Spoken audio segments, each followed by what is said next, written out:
Guys, Malaysia bentar lagi nangis darah. Beras 200.000 ton, Anwar mohon-mohon. Adik adalah salah satu warga negara Indonesia yang termakan dengan berita yang tak betul. Kehancuran negara tetangga Indonesia. Kamu akan sedih dengar kabar ini. Per 27 Maret 2026, Indonesia downgrade dari asesmen level 1 ke asesmen level 2. Jujur ya, hari ini saya malu sebagai warga negara Indonesia. Bukan karena rakyatnya, tapi karena dipimpin oleh kebijakan yang hobi menebang, bukan berpikir. Ketika influencer luar negeri itu mengupload soal hutan di Sumatera, sudah lebih dari 21 juta penonton di seluruh dunia loh. Lihat sekarang bahwa kekayaan Republik kita ini dari mulai Papua sampai ke Aceh, dari barat sampai ke timur, beradanya ada di Jakarta. Jadi kalian jangan berantem ya sama orang Malaysia, karena sebenarnya ibu bahasa Indonesia itu adalah bahasa Melayu dan bahasa. Jangan kalian kasihan di orang Indon, kalau gak petik nama Malaysia memang tak boleh cari makan. Untuk kelangsungan hidup bangsa Indon, mencipta cerita hoax dan fitnah Malaysia. Assalamualaikum warahmatullahi wabarakatuh. Jumpa lagi para sahabat dan teman-teman dengan Mas Farhan. Gimana kabar-kabarnya? Semoga kalian semuanya sehat-sehat saja. Yang baru bergabung di videonya Mas Farhan, terima kasih banyak-banyak yang sudah setia menonton di channel ini. Saya doakan semoga kalian semua dimurahkan rezekinya, dipanjangkan umurnya, dijauhkan dari malak bahaya oleh Allah Subhanahu wa Ta'ala. Amin amin ya rabbal alamin. Oke para sahabat dan teman-teman, di video kali ini Mas Farhan akan nge-reaction beberapa video yang sudah di-tag di TikTok Mas Farhan tentang ketinggalan Indonesia 100 tahun kepada negara Malaysia, macam itu. Sampai bila-bila pun Indonesia ini takkan menjadi negara maju. Dalam statement perbincangan dalam video ini para sahabat, ini merupakan bahwa merusak kepercayaan kepada Rusia para sahabat. Ini bahwasanya Indonesia yang mengatakan paspornya terlemah dekat negara Indonesia ini berdapat, harus mau pergi ke luar negara harus apply visa dulu, tak langsung datang mendapatkan visa macam itu. Ini merupakan dari kelakuan warganya juga yang overstay dekat negara orang macam itu, tak betul-betul menggunakan visa sebaik mungkin. Dan dalam statement dalam 100 tahun ke depan pun Indonesia susah jadi negara maju macam itu, dalam statement macam itu, krisis identity macam itu. Sedangkan kalau kita tengok yang mereka paparkan dalam video tersebut para sahabat, bahwasanya dari segi bahasa pun, bahasa Indonesia itu yang mula-mula memang berasal dari bahasa Melayu macam itu. Tetapi warga Indonesia kebanyakan banyak yang tidak mau mengakui bahwasanya bahasa mereka sendiri, bahasa Indonesia mula-mula berasal dari bahasa Melayu, termasuk Wan Win Nur para sahabat. Wan Win Nur ini memang untuk mengaitkan Malaysia. Bahkan mereka selalu membawa-bawa nama Malaysia untuk mencari makan mereka macam itu. Dalam netizen Malaysia kata macam itu para sahabat. Dan para sahabat penasaran kan seperti apa videonya? Kita simak sama-sama. Apa-apa benda boleh komen dekat bawah. Tetapi jangan lupa bantu sokong channel ini dengan like, comment, share, dan subscribe-nya. Kita tonton sama-sama. Let's go. Kamu akan sedih dengar kabar ini. Per 27 Maret 2026, Indonesia downgrade dari asesmen level 1 ke asesmen level 2. Artinya apa? Departemen of Home Affairs atau yang biasa mengurus imigrasi dan visa Australia sudah kehilangan kepercayaan kepada warga Indonesia. Turunnya level negara Indonesia ini tentu berdampak sulit pada kita semua yang hendak apply visa, khususnya student visa subkelas 500. Dan kenapa ini bisa terjadi? Penyebabnya adalah satu, banyak yang menggunakan visa turis untuk bekerja. Yang kedua, apply student visa tapi ternyata nggak masuk sekolah atau malah kerja full time. Yang ketiga, menggunakan dokumen palsu. Yang keempat, bermain dengan bridging visa biar bisa stay dan kerja lebih lama di Australia. Sedih banget ya dengernya. Semoga perubahan ini tidak membuat pupus mimpi kita yang ingin berkarir ke Australia lewat jalur legal. Jujur ya, hari ini saya malu sebagai warga negara Indonesia. Bukan karena rakyatnya, tapi karena dipimpin oleh kebijakan yang hobi menebang, bukan berpikir. Ketika influencer luar negeri itu mengupload soal hutan di Sumatera, sudah lebih dari 21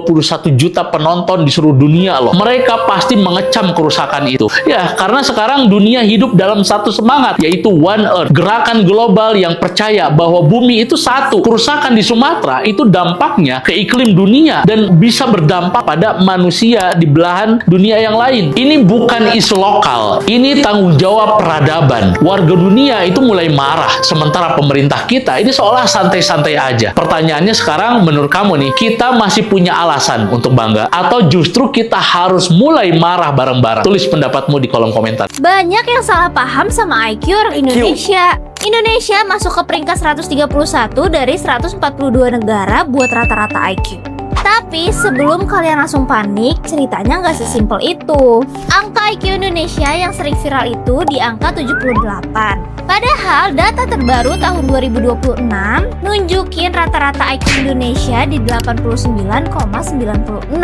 Meski naik, posisi Indonesia masih ada banyak di bawah posisi negara lain. Tapi skor ini nggak bisa dipakai langsung buat nilai semua orang. Karena IQ dipengaruhi oleh banyak faktor.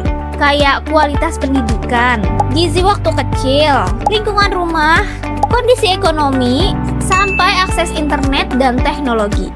Selain itu, data terbaru ini diambil dari tes online. Jadi yang ikut tes, kebanyakan orang yang punya akses belajar lebih baik. Artinya hasilnya belum tentu mewakili seluruh rakyat Indonesia. Jadi dibanding fokus ke ranking, yang lebih penting adalah gimana caranya pendidikan dan akses belajar di Indonesia bisa lebih merata.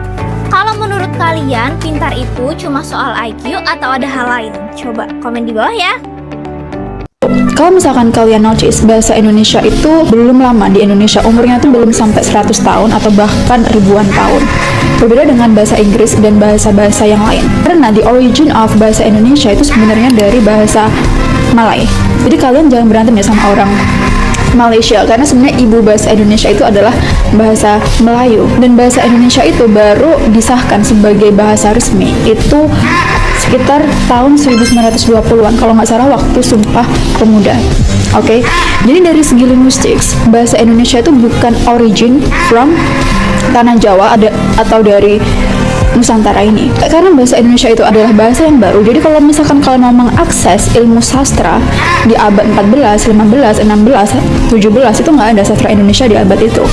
Oke, berbeda dengan sastra Jawa. Kebanyakan orang Indonesia itu illiterate dengan bahasa ibunya sendiri atau bahasa yang lahir dari tanahnya sendiri. For example, karena aku orang Jawa, aku akan ngambil contoh bahasa Jawa.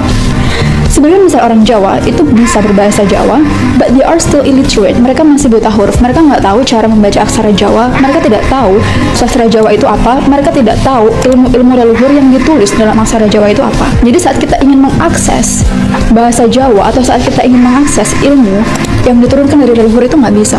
Makanya kebanyakan dosen sastra Jawa itu ngambil PhD di mana? Di Belanda, di Leiden University. Dan menurut aku itu sangat miris. Dari segi bahasa aja, kita ini illiterate. Kita ini buta huruf. Berbeda dengan bahasa Inggris, ya. Orang Inggris mereka mengakses sastra yang ditulis sama William Shakespeare di abad 15 atau 16 ya. Di abad segituan, tahun 1500-an, dia bisa. Orang Inggris mau membaca sastra Charles Dickens, ya kan? Dia bisa. Mau baca karya Jane Austen, dia bisa. Mau baca karya Emily Bronte, dia bisa.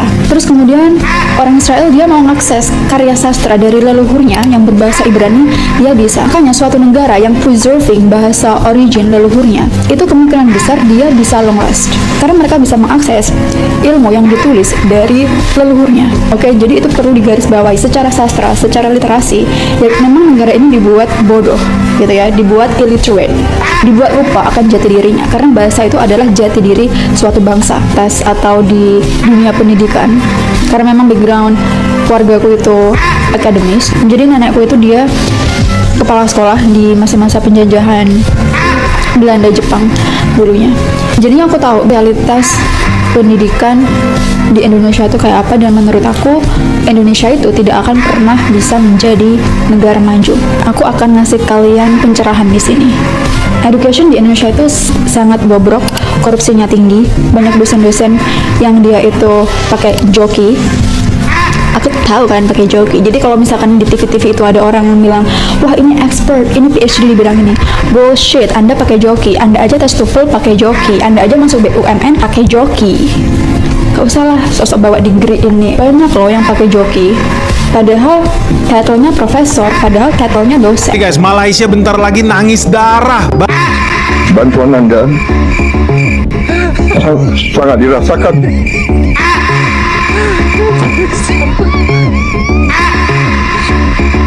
Detik-detik kehancuran negara tetangga Indonesia. Pertanyaan saya, apakah ada konsep dari Bapak Prime Minister untuk menyatukan mata uang Malaysia dan Indonesia untuk berjaga-jaga? Karena sampai sekarang kita berdua sangat tergantung pada dolar Amerika. Kalau ini begitu shaky, mungkin mata uang kita berdua akan sama-sama melemah. Dengan penyatuan mata uang kita sebagai sikap berjaga-jaga, kami juga mengharapkan supaya impor dari kedua negara itu bebas bea masuk. Mungkin kita akan bersatu, itu kita akan lebih teguh. Terima kasih. Kita belum siap untuk berdemokrasi seperti yang ada sekarang, dan bahkan kita menjadi lebih demokrasi daripada demokrasi. Dan kita sama sekali Bahkan demokrasi sendiri tidak mengenali demokrasi kita. Ini yang jadi masalahnya. Kalau kita bandingkan kita dengan Singapura, di Singapura orang nggak berani ada hoax. Internet, di Instagram kita bikin yang macam-macam, besoknya kita ditangkap. Ya, kita menulis macam-macam yang tidak tepat mengenai pemerintah atau mengenai negara, kita ditangkap. Di Indonesia, apapun yang kita mau lakukan dan apapun yang kita mau katakan itu nggak jadi masalah. Anda merasakan apakah dibandingkan dengan banyak negara, apa kita batasi nggak? Ada yang merasakan, coba nggak kita batasi nggak? TikTok, fake news, hoax, kebohongan yang disiarkan tiap hari. Coba Anda lihat, coba bandingkan sama negara lain. Sumber daya manusianya itu bahkan kalah dengan negara-negara tetangga yang mereka belajar sama kita kan. Ini Bung Refli, Anda mengangkat masalah struktur negara kita dan masyarakat kita yang paling sensitif. IQ negara bangsa kita sekarang rata-rata adalah 78 ya. Itu sudah termasuk yang paling terendah di dunia. Tapi dengan 78 apa yang kita bisa lakukan?